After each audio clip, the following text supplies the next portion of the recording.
Udayagiri police ಠಾಣೆ ಮೇಲೆ ಕಲ್ಲು ತೂರಾಟ ಪ್ರಕರಣ ರಾಜಕೀಯ ನಾಯಕರ ವಾಗ್ಯುದ್ಧಕ್ಕೂ ಕಾರಣವಾಗಿದೆ. ರಾಜ್ಯದಲ್ಲಿ ತಾಲಿಬಾನ್ ಸರ್ಕಾರವಿದೆ ಅನ್ನೋ ಪ್ರತಾಪ್ ಸಿಂಹ ಹೇಳಿಕೆಗೆ ಸಚಿವ ಬೋಸರಾಜ್ ತಿರುಗೇಟು ನೀಡಿದ್ದಾರೆ. ಪ್ರತಾಪ್ ಸಿಂಹ ರೀತಿಯ ಹೇಳಿಕೆಗಳಿಂದ ಸಮಾಜದಲ್ಲಿ ಇಂತಹ ವಾತಾವರಣ ನಿರ್ಮಾಣವಾಗಿದೆ. ಈ ಹಿಂದೆ ಪ್ರತಾಪ್ ಸಿಂಹ ಸಿದ್ದರಾಮಯ್ಯ ಆಡಳಿತದ ಬಗ್ಗೆ ಮೆಚ್ಚುಗೆ ವ್ಯಕ್ತಪಡಿಸಿದ್ರು. ಬಿಜೆಪಿ ಸಮಾಜದಲ್ಲಿ ಶಾಂತಿ ನೆಮ್ಮದಿ ಕೆಡಿಸ್ತಾ ಇದೆ.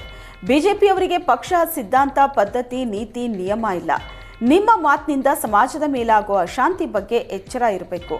ಯಾವುದೇ ವಿಚಾರದ ಬಗ್ಗೆಯೂ ಮಾತಾಡುವಾಗ ಎಚ್ಚರಿಕೆಯಿಂದ ಮಾತಾಡಬೇಕು ಅಂತ ಬೋಸರಾಜ್ ತಿಳಿಸಿದ್ದಾರೆ. ಹೈಕಮಾಂಡ್ ಭೇಟಿ ಬಗ್ಗೆ ಮುಚ್ಚುಮರೆ ಏನೂ ಇಲ್ಲ ಅಂತ ಸಹಕಾರ ಸಚಿವ ಕೆಎನ್ ರಾಜಣ್ಣ ಹೇಳಿದ್ದಾರೆ. ಪರಿಷತ್ ಸ್ಥಾನ, ಕೆಪಿಸಿಸಿ ಅಧ್ಯಕ್ಷರ ವಿಚಾರದ ಬಗ್ಗೆ ಮಾತಾಡಬೇಕು. ಖರ್ಗೆ, ಸುರ್ಜೇವಾಲಾ, ವೇಣುಗೋಪಾಲ್ ಭೇಟಿ ಮಾಡಬೇಕಿದೆ.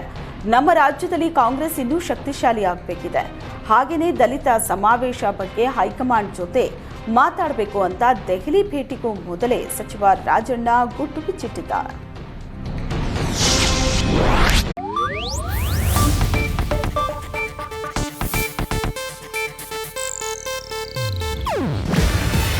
ಇದು ಏಷ್ಯಾನೆಟ್ ನ್ಯೂಸ್ ನೆಟ್ವರ್ಕ್ ಪ್ರಸ್ತುತಿ.